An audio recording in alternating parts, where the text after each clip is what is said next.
Hello everyone, I wanted to film a video to talk about how to progress exercises. So this is something that as coaches we really want to pay attention to because our ultimate goal is safety. Number one as a coach is to do no harm. So to do that, we need to make sure that we're all progressing at an optimal level. And when we come into whether it's private training, classes, whatever it is, we want to go after it. We want to go hard. We want to do things, and that's great. The enthusiasm is awesome, but we have to understand where we are in terms of our exercise, our abilities, and make sure that we're not overstepping those boundaries because potentially if we are, you're going to be at a higher risk for injury. Some sort of aches, strains, pains, and if you get injured, then you're not moving towards your goal. You're moving away from your goal.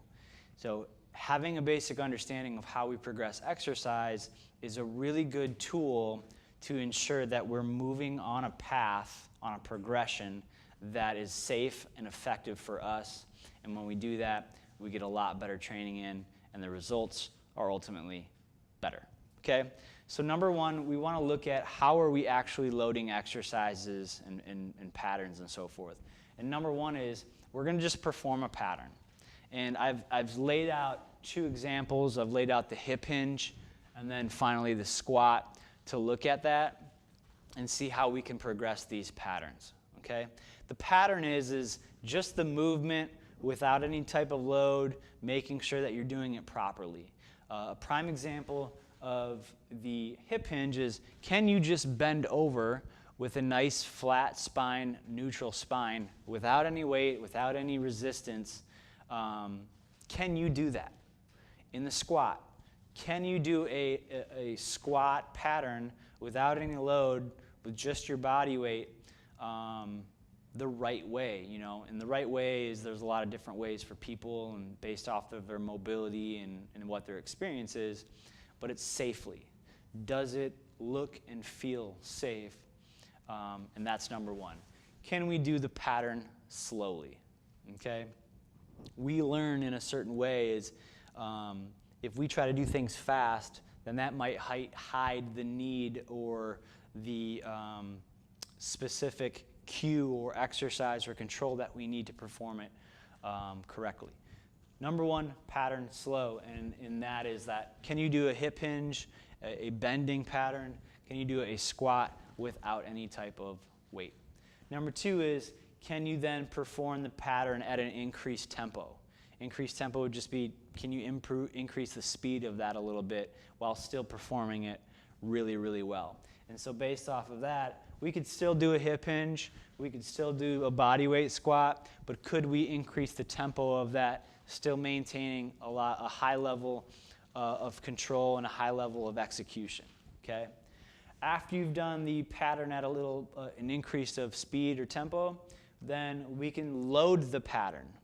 Loading the pattern in a slow movement. So now an example of this would be in the deadlift, or the hip hinge. We can start to load the pattern with a good morning, where we just hold the weight at our hip, or we can do that full deadlift with a kettlebell, for example. That would be doing the exercise in a slower movement, but then we start to load it. Okay? In the squat, can you now execute that squat, perform that squat with a weight in your hand? We call that the goblet squat. Okay? Loading it slowly. From there, we're going to load it with an increased tempo or speed. Okay? And same thing, if I'm doing a good morning or a kettlebell deadlift or a goblet squat holding weight, can you do that movement with a little bit more speed behind it? Okay? Still executing and performing that exercise at a very high level. Then finally, we have loaded with speed. Okay? Now this will come out in an exercise like a kettlebell swing. You see it's coming out very fast, but the pattern is still a hip hinge. It's loaded, but now you're moving that pattern really fast. And you're exhibiting a lot of control and executing at a very high level. Okay? Example in the squat would be a squat jump. Driving up really fast under control requires a lot of skill. Kettlebell swings require a lot of skill.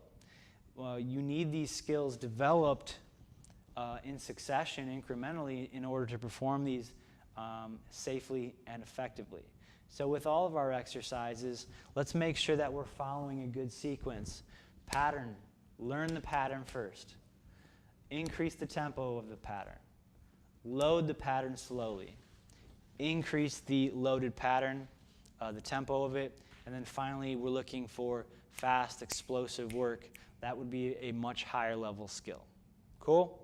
So follow these rules within your training, within classes.